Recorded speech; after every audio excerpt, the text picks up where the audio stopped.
Good morning. So here we've returned with the second part of our talk on the spirit behind the Constitution, that being the American Constitution. So with me is my lovely colleague, lovely lady. So please proceed.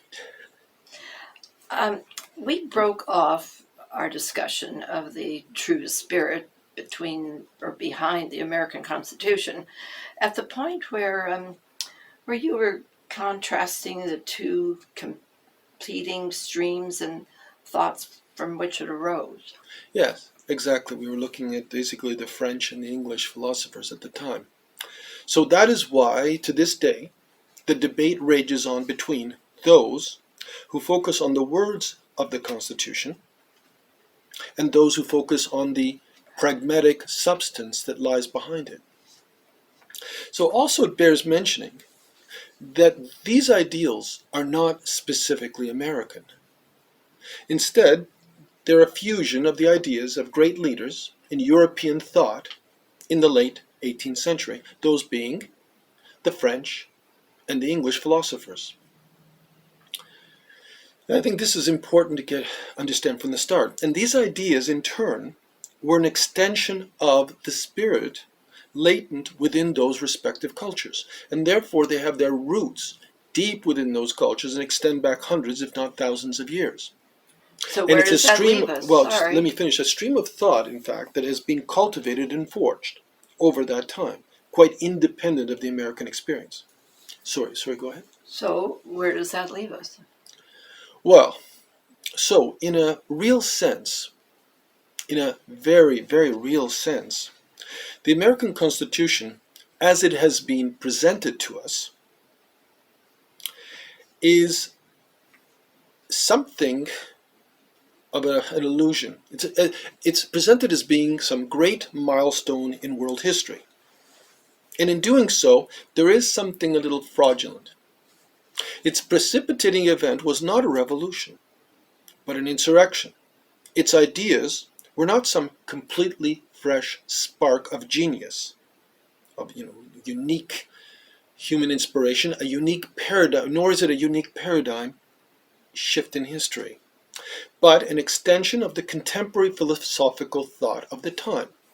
Ideas born elsewhere, then spliced together to fit their needs. So it was pragmatic from the start. Finally, from the outset, they were not applied fairly and evenly, as the franchise did not extend to the outsider. And by that I'm referring to those deemed to be the other within society, which in fact were the blacks and the First Nations. Can you speak a little bit more about the other, as you say? Well, exactly as I said, at the outside, now this is what's important, the key being not who, but the concept of the other. At the outside, this other was represented, as I said, by the blacks and the First Nations. But later, it applied to impoverished immigrants from the continent who actually suffered horrible deprivation and persecution on the way to securing their place at the table. Now, this is where, in a way, we have to kind of shift the entire focus, because what is really being presented here? Thus, the real spirit of America is a kind of Hobbesian leviathan, which means a free-for-all between competing tribes, each trying to acquire and then maintain and then improve their seat at the table. So some would argue that this is right and good. A prime example of social Darwinism in practice, like the Dawkins group that I refer to all the time. Others would disagree, and of course I would count myself among those. However, it does bear mentioning that those who support, in fact, this whole social Darwinism perspective seem to invariably belong to those tribes that have long secured their place at the table. The British Anglo-Saxon, the Anglo-Saxon Protestant being the most obvious example. And ironically, likely the British, who wished to suppress the revolt, would have been the first to resisted on the similar grounds using the same rationale. Well, do you believe then that people were fools for devoting their lives to the Constitution? No, not at all. Because in the end, those who devote themselves to an ideal, who sacrifice themselves, their work, their life, their beliefs, in some kind of improvement of the human condition, there is something noble in that.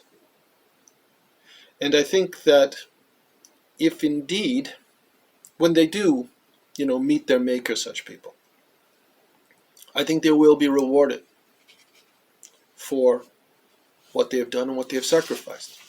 At the same time, I think it's worth mentioning that if there is a heaven, when they do get there, it is not likely that they're going to find those who led them there in the first place, as they are likely languishing far below. So with that, thank you very much, lovely lady, and I'd like to thank you, the audience, and I look forward to your comments. Thank you. Bye.